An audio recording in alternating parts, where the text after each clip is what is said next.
Okay, so we are going to start just solving right triangles. So this means we are now solving not just for the sides using the SOHCAHTOA that we've been using, right? We're going to actually solve, this is your SOHCAHTOA. Okay, we're not only going to be doing that, but we're going to be solving for the angles. So we're using the exact ratios that we used the last time when we were solving for angles, tangent, sine, and cosine, and all of those things still apply. So let angle A be the acute angle in this example. Well, the inverse tangent can be used to solve for angle A using the opposite and hypotenuse. Nope, sorry, opposite and adjacent. And then the sine can be used to solve for the measurement of angle A, opposite, hypotenuse. And cosine, adjacent, hypotenuse. So depending on what you have, you can actually solve for the angle. And it's just a really simple thing on the calculator. So I showed you before the sine, cosine, and tangent. It's inverse sine, inverse cosine, inverse tangent. So you're going to click the second button and then click one of these and put in your fraction as a division. So remember, this is a fraction, which is divide. Okay, let's try it. First, they're going to ask us the tangent A is 75. So how many degrees is that?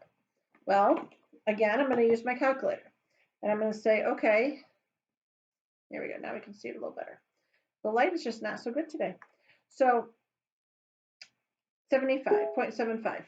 So you have inverse tangent, and you can see the inverse there. And then 0.75. As a fraction, 0.75 would be 3 divided by 4.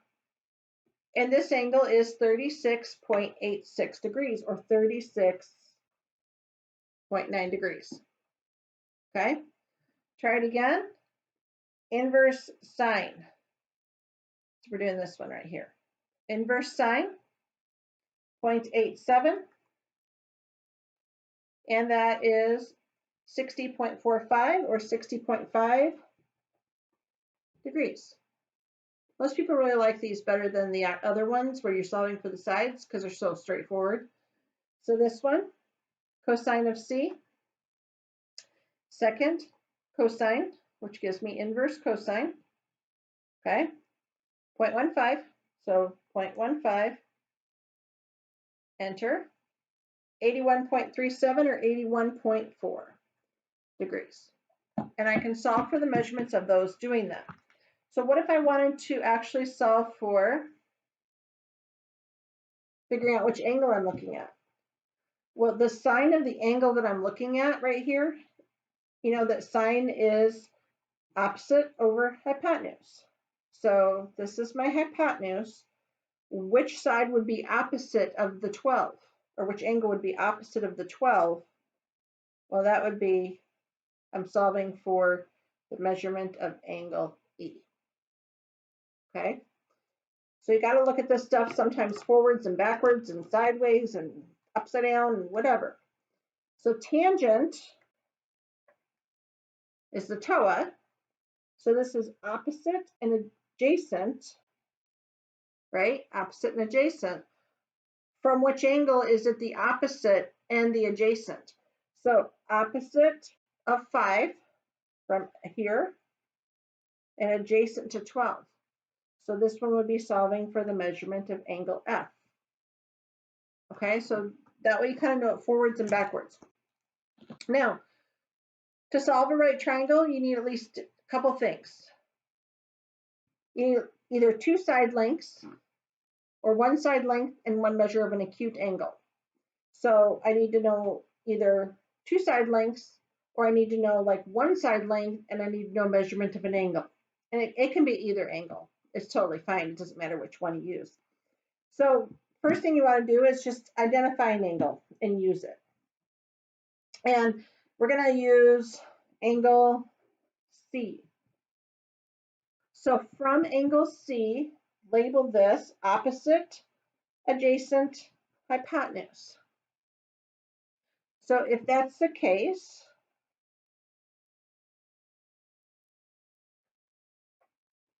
write out your SOHCAHTOA and figure out what you have.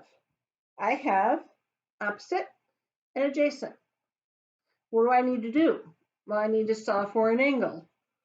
Excuse me, I need to solve for an angle. So if I use opposite and adjacent, I'm going to be using tangent because tangent has opposite and adjacent. So inverse tangent, that little -1 just means inverse, and that is 12/6. And the measurement of angle A is 63.43 degrees. So this is inverse tangent, and then 6 goes into 12 2 times, so technically it's just 2.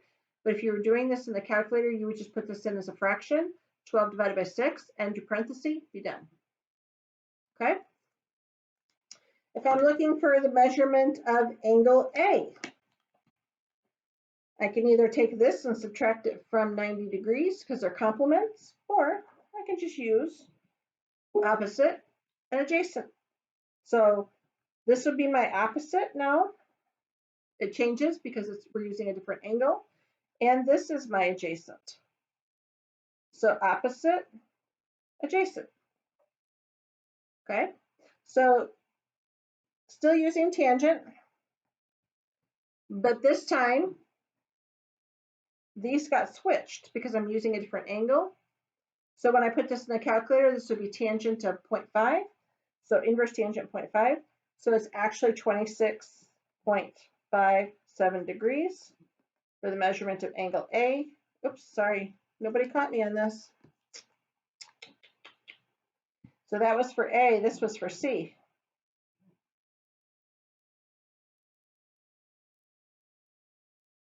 And I think on the notes that's going to be backwards too. All right, so for the last side, I can use trigonometry for that last side, but I don't want you to forget this. You still have Pythagorean theorem that you can use. Okay, that has not changed. Identify your legs. So 6 squared plus 12 squared equals h squared. And then you get h equals 13.42, and that's your hypotenuse. Okay? Solving for C, this was my opposite. No, that was right. This is C. C, opposite, 6/12. 6/12. Yeah, that was C. And that was A 12/6. That's A. That was right. I just put 2 A's and that confused me. Okay. Hopefully you guys didn't get confused by that. All right, so let's just start off with the Pythagorean theorem again, since we just did it a second ago. But this time I have, these are my legs. So 21 squared plus, let's call it x squared equals 75 squared. You get done solving for that and you get x equals 72. Okay, that's what that side is right here. By the way, that's also a Pythagorean triple. Pretty cool. All right. From angle C, opposite, hypotenuse, all that. But from angle C, I can use the adjacent and the hypotenuse. So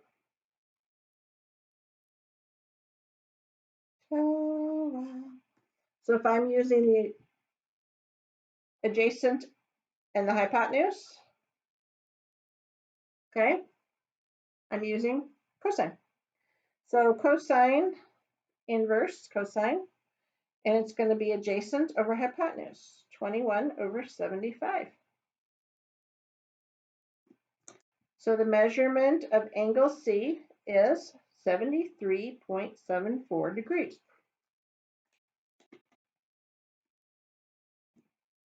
I almost need like a different color. Yeah, purple. Okay, different color purple. All right, so this one. From angle D, I have the opposite and the hypotenuse. So what uses O? Well, that would be sine. opposite hypotenuse. So I'm going to use inverse sine 21 over 75 to get 16.26 degrees. Okay, again, if you're not sure how I'm doing this right here, it is a simple calculator thing. There. So I'm doing sine, hopefully you can see this when I do it. Doing second right here, second sine, which gives me the inverse. There we go. And then I'm dividing those two numbers. So 21 divided by 75. And that's how I got those degrees. It's pretty cool if you think about it. A lot of people use this kind of stuff. All right, 3 examples, and nope, sorry, 4 examples and we're done. Nope, sorry, 5 examples and we're done. This is 1 example, this is 2, 3, 4, 5. Okay, which is good. We need practice with this. All right, so this time I was given an angle and a side. So from this angle, what do you have? So I have the opposite, the hypotenuse, and the adjacent. So depending on what you're solving for is what you're going to use. So if I'm going to solve for, by the way, this angle right here is just 90 minus 52. So that is 38 degrees. So you don't really need to do much more than that on that. Sorry, I'm flipping the paper over that I have. Okay, hopefully you can see this. I could probably zoom at this point since I'm doing 1 example. Ooh, that's better. I like that. Okay, so if you are solving for opposite side, you're going to use the opposite and the hypotenuse, right? So if you're solving for the O and you have the hypotenuse, you're solving for O and you have the hypotenuse, you are going to use sine. So you're going to use sine 52 equals y over 3. By the way, I just named this y and this x, just to keep them straight. And y is equal to 2.4. Okay, so I just solved for that side. I know you're thinking, this is so awesome. And I'm like, I know, it is so awesome. So this right here, I want to solve for the adjacent side, and I'm given the hypotenuse. Adjacent side, and I'm given the hypotenuse, so I'm going to use cosine this time. So the one thing I didn't use was tangent. Why? Because tangent never uses the hypotenuse. So I pretty much already knew I wasn't going to use that. So cosine 52 equals x over 3. Multiply these two together, and you get x equals 1.8. Okay? So you're solving for the sides. Solving for the angle, I didn't have to use inverse. I just had to know that these two are complements. Complements add up to 90 degrees, or triangles add up to 180, whichever way you want to look at that. Okay, so let's call this x and this y. Circle our angle. That's the angle we're using.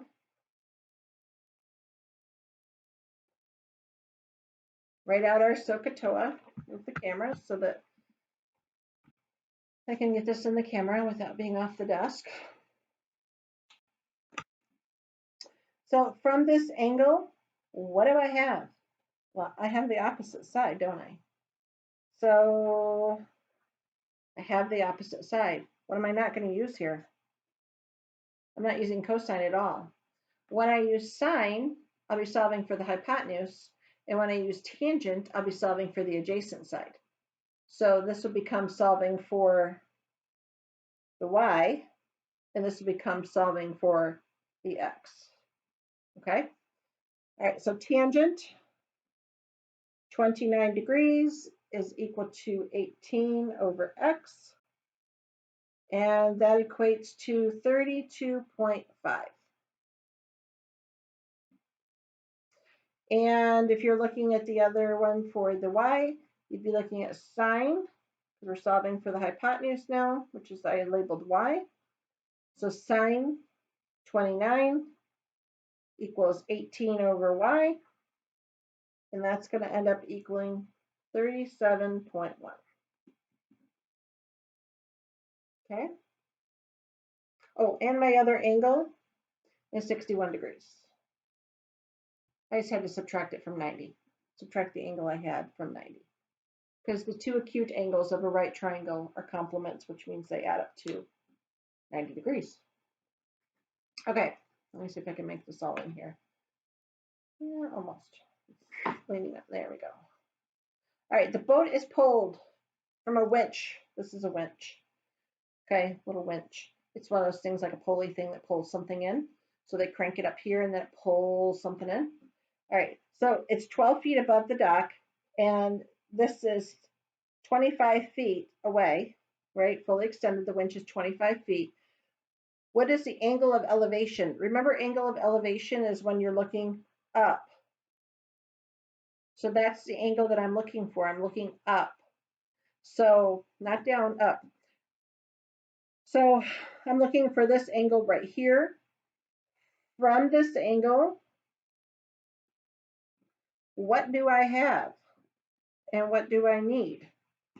I have the opposite side, and I have the hypotenuse.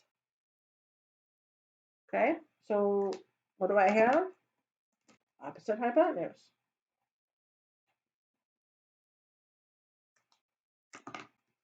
So when I set this up as a proportion, or sorry, as a inverse sine, I set it up as a fraction, right? 12 over 25. Opposite over hypotenuse. Opposite over hypotenuse. So inverse opposite over hypotenuse. And that's just a fraction when you put it in the calculator. 28.7 feet. Oh, sorry, not feet. Degrees. We were solving for degrees. Okay, two more. You're standing in a footbridge right here, and you look down and you see a little duck. And the duck is 7 feet away from the footbridge right here. And you're 12 feet above the water, or the footbridge is 12 feet above the water. So what is the angle of elevation from the duck to you? Well, from the duck, he's looking up at you at this angle. Okay, so what do you got? What do you need? So, by the way, eventually you'll get so good at this, especially after practicing on IXL, you might not even need to write this out anymore. You're just going to go, oh, from this angle, it's opposite adjacent, right? And then you'd be like, oh, I have opposite adjacent, which means I'm going to use tangent because this is the opposite and this is the adjacent. Hopefully this isn't super dark for you. I mean, it looks super dark for me, but you know my eyesight, so who knows? Okay, so I'm going to use tangent, and I want to find the angle, which means I'm going to use inverse tangent. And I'm going to go opposite 12 over 7. And so that's going to equal 59.7 degrees. Solving for angles, I think, is kind of fun. Okay, so you guys have seen these dump trucks before, right? In order to unload clay easily, the body of a dump truck must be elevated to at least 45 degrees. So we're talking it has to be like really steep, pretty much, for the clay to come out. And if the dump truck has been raised 8 feet here, and you know that it, oops, sorry, you can't see this part. You know this, the bed of the dump truck right here is 14 feet long. Is this at a sufficient angle, which would be 45 degrees? Is it at a sufficient angle for the clay to come out? Or do I need to raise this up more to be at 45 degrees? Or down because it's too steep? So the ideal thing for clay to be unloaded easily from a dump truck is 45.